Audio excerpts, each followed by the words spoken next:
I can say to my new Samsung Galaxy S25 Ultra, hey, find a keto-friendly restaurant nearby and text it to Beth and Steve. And it does, without me lifting a finger. So I can get in more squats anywhere I can. 1, 2, 3. Will that be cash or credit? Credit. 4. Galaxy S25 Ultra, the AI companion that does the heavy lifting so you can do you. Get yours at Samsung.com. Compatible with select apps. Requires Google Gemini account. Results may vary based on input. Check responses for accuracy.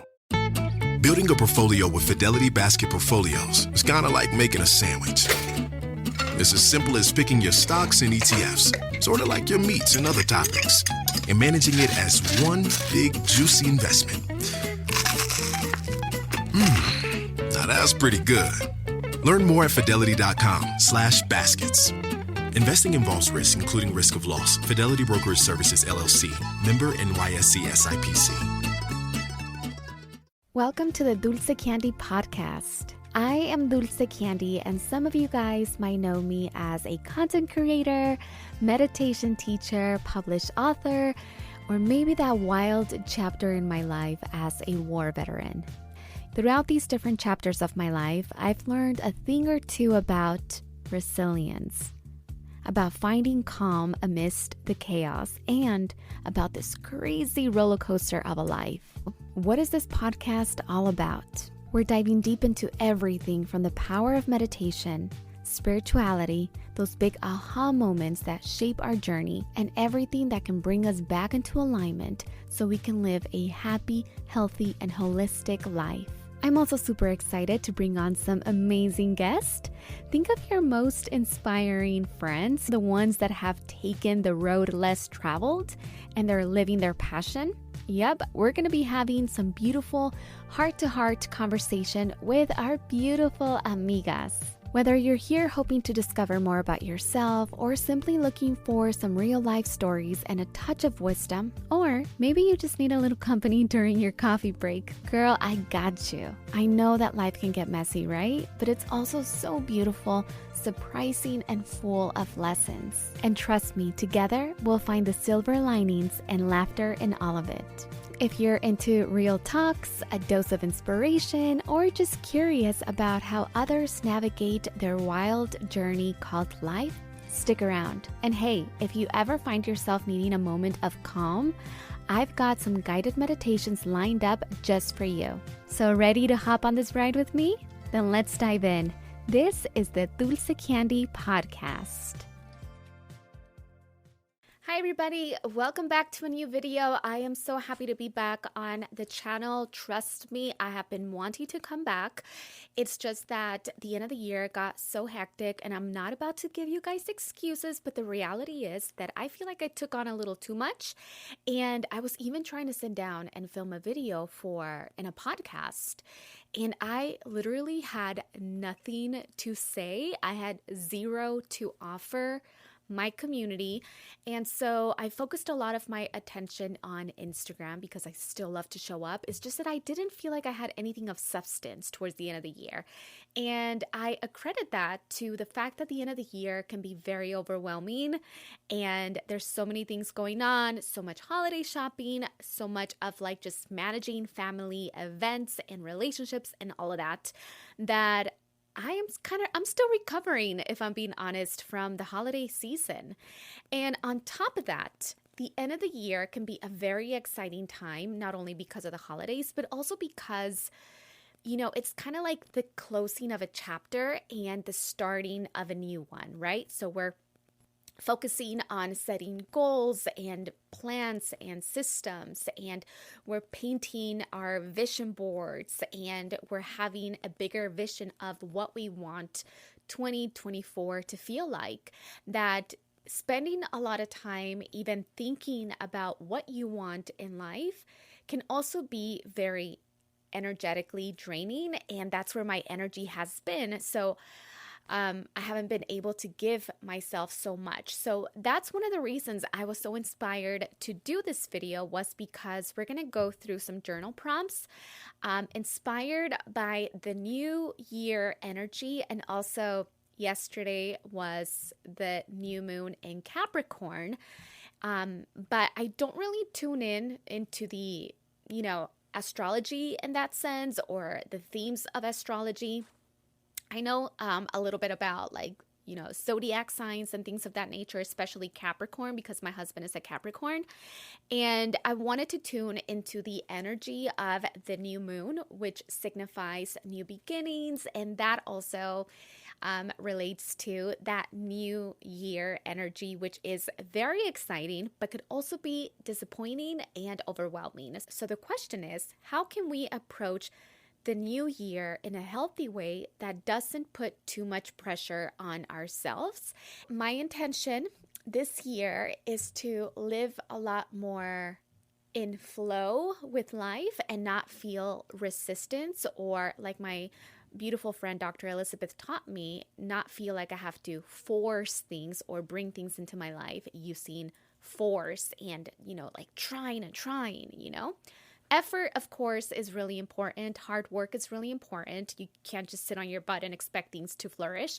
And I love those things. I love hard work. I mean, I truly, truly love it. I enjoy it because I know that's what it takes, and I enjoy what I do. So it's pleasurable for me.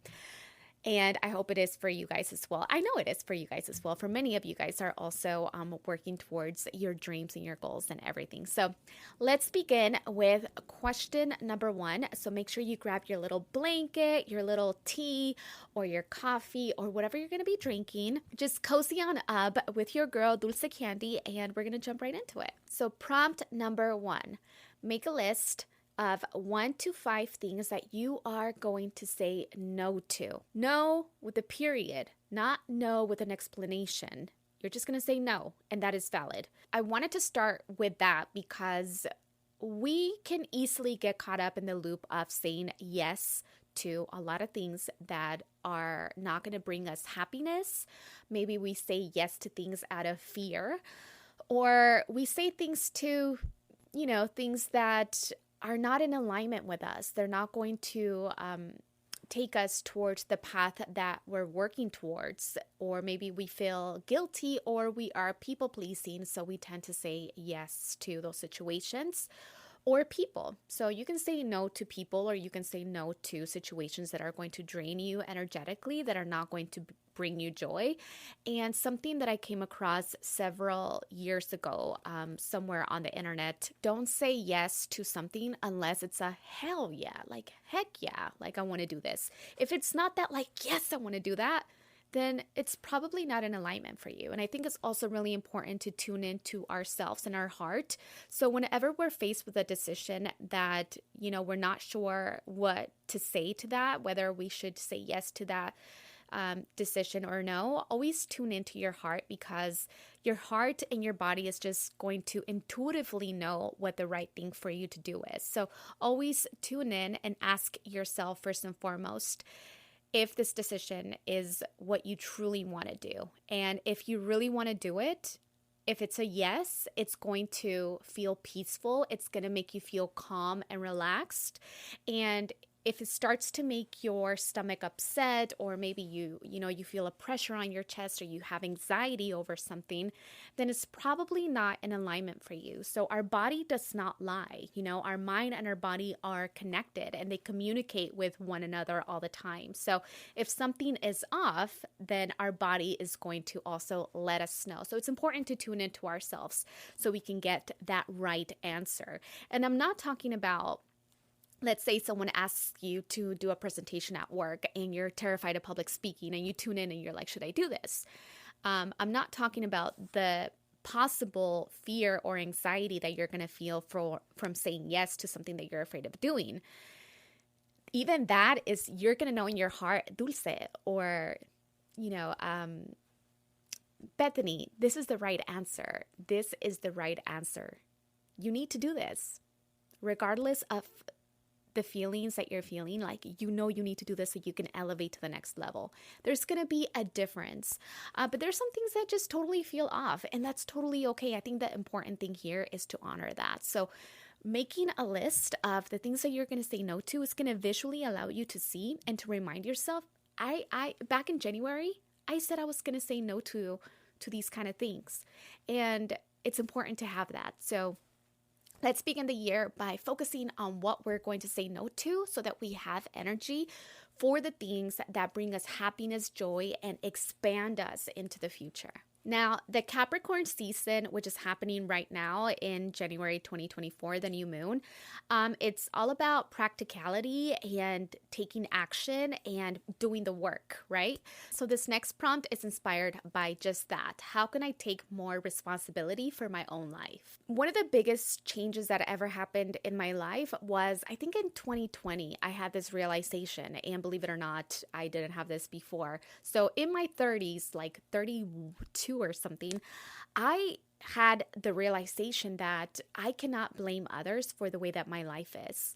And that is when I took full responsibility, 1,000% responsibility over every little thing that was happening in my life that I wasn't too happy with, or the things that I was happy with, but I was focusing on a lot of areas that I just felt very unsatisfied. And I used to blame other people for my own life, as if, you know, my husband or my coworkers or my friend or my family had anything to do with my happiness. No one on this planet Earth is ever going to put in the work that is required for us to achieve the things that we want to achieve.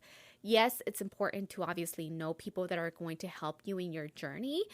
But at the end of the day, it all comes down to us, how we spend our time, what our habits are, who we associate ourselves with is really important. And that all comes down to self-responsibility. If you just happen to be blaming people, are you in a situation in your life right now where you are feeling like you need to blame others? Maybe it's your boss or a coworker or a friend or your spouse or the government. Like, do you blame other people for the way that your life is?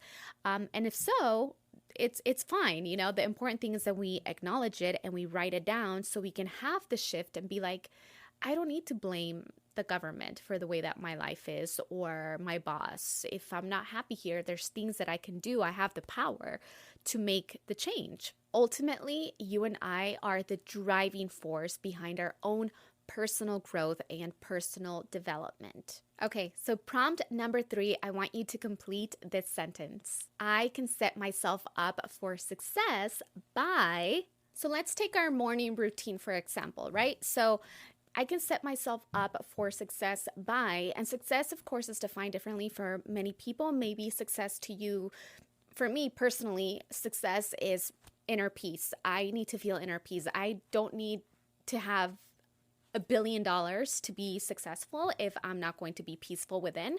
That to me is not a life that I want to live. Like, I need to be peaceful at all times, and that is possible, trust me. But so let's say, for example, you have a morning routine that you find to be very effective, right? Effective in a way that you're knocking things out. Like, you're always just like boom, boom, boom, boom, just like a machine, just knocking things out. But you feel really restless inside. You feel maybe you're not focusing as much as you want to. And maybe the things that you're doing, even though you're doing a lot of things, they're really not making a shift in your life. So here is where we're going to start to set up ourselves for success by really thinking, what is it that I truly need? What does my body need? What does my mind need? My dad works in B2B marketing. He came by my school for career day and said he was a big ROAS man. Then he told everyone how much he loved calculating his return on ad spend. My friends still laugh at me to this day. Not everyone gets B2B, but with LinkedIn, you'll be able to reach people who do. Get a $100 credit on your next ad campaign. Go to linkedin.com/results to claim your credit. That's linkedin.com/results. Terms and conditions apply. LinkedIn, the place to be, to be.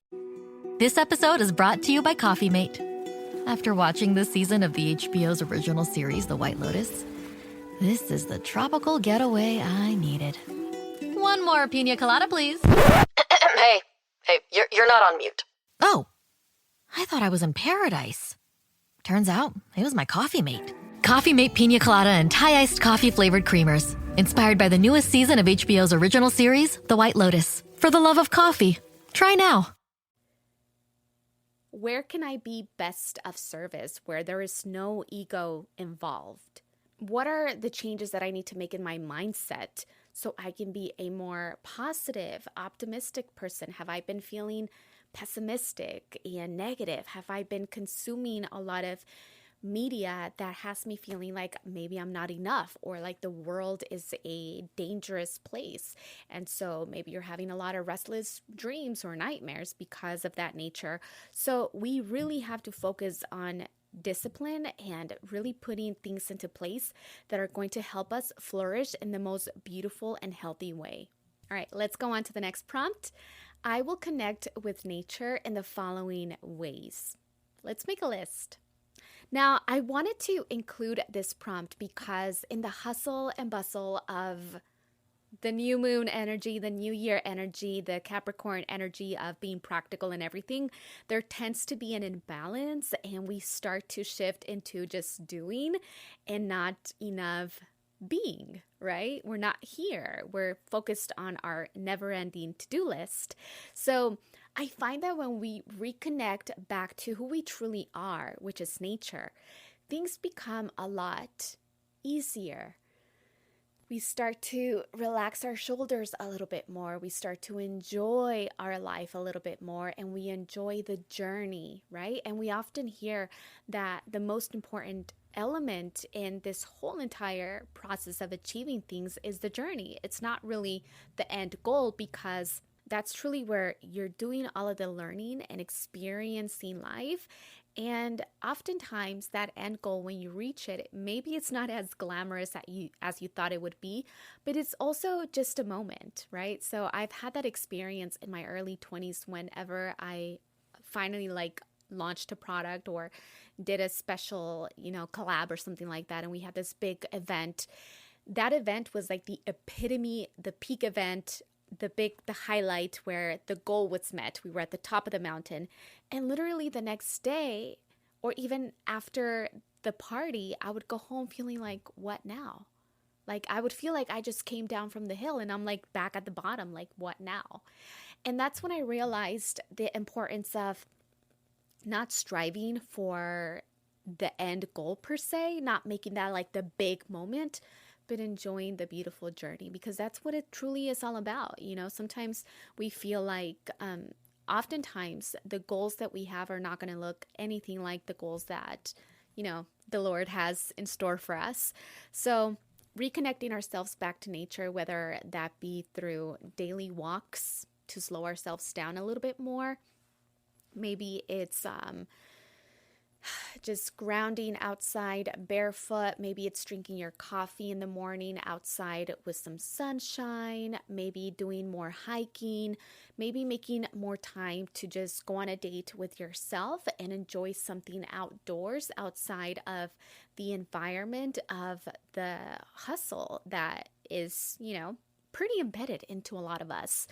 I just feel like it's so important. It's always so grounding. It always feels so wonderful for my soul. And if you ever feel like you come into a place where you feel creatively blocked, going out for a walk always inspires many new ideas, just because we're able to, see something new, feel the fresh air, and reconnect with who we truly are. Again, we're nature, and we forget that we are, but we have the same cycles within us. We are made from the same things, and so we have to constantly remind ourselves that we are nature too. We're not just humans, we're nature. Humans are nature, and so we require the sunlight and hearing the birds and being one with the trees and the flowers and the grass and the dirt and the wind and tuning into everything that's happening outside of just being a human and having that experience, which can be very egotistical. And this goes into another question that I have here. In what ways does the universe speak to me? This one is also really important because I think there's so many signs that are always being delivered to us through our dreams, through the symbolism of what a specific bird or animal means. I know that I find myself so much more connected and peaceful when I tune into the wildlife, simply the wildlife, or my plants, and the medicine they offer, and just really going back to how connected we all are, I think it's important to reflect on the meaning of how things are showing up in our lives. And I know that not all of us, tune in like that or believe it. And I definitely have my seasons where I feel completely disconnected. And I have to tell you, though, that when I tune in to all of the signs that the universe gives me, when I tune into the medicine of the animals or the plants, I feel more creative. I feel more passionate about life. Something within me gets ignited every single time that I connect back with it. And I also love connecting with cacao.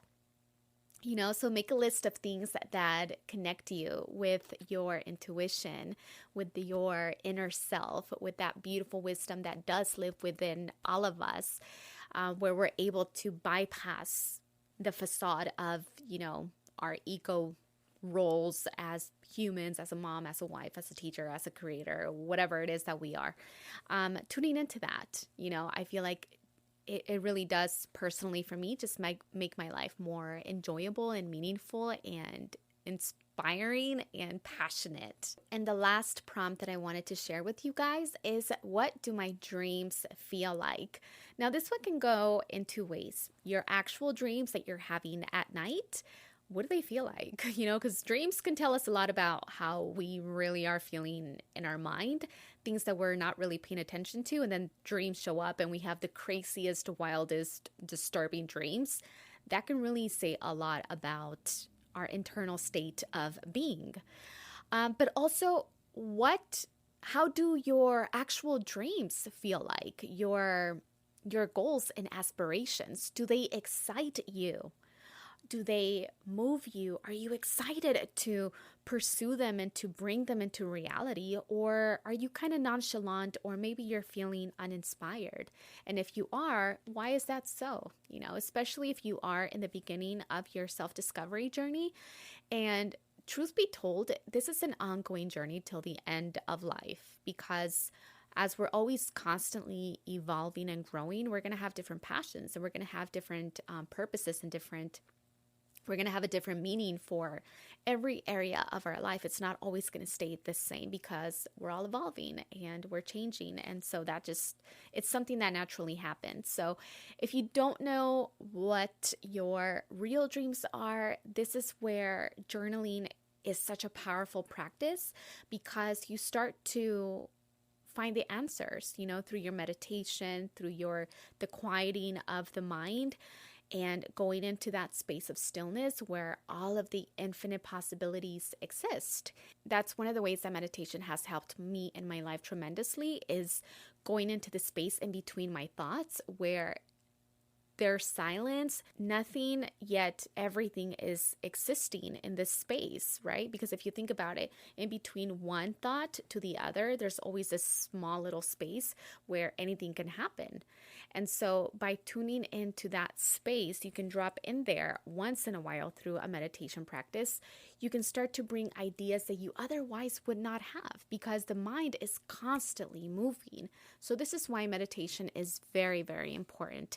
So with that being said, I'm going to close it off by just kind of saying a really important ritual that you can do before even sitting down to journal is just meditating for 20 minutes, or read the questions once over and then sit in meditation and just let whatever answers come to you, and then begin your journaling practice. But I promise you, when people say you got to do the work, this is what doing the work is: literally sitting down to meditate and to let these beautiful, intuitive ideas come to you, and sitting down to think and also write down what you want. That is doing the work.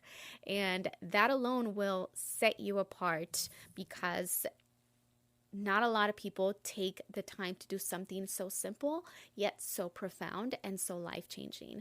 So I hope you're able to gift yourself the space, the time. I hope you find it, and not find it. You have the space, but I hope you intentionally create a space for you to, discover yourself and keep rediscovering who you are. So with that being said, have a blessed and beautiful day. Anything else you guys need to know, it's going to be left down in the comments section in the info bar. And I can't wait to read your feedback, of course, in the comments section. Have a blessed and beautiful day.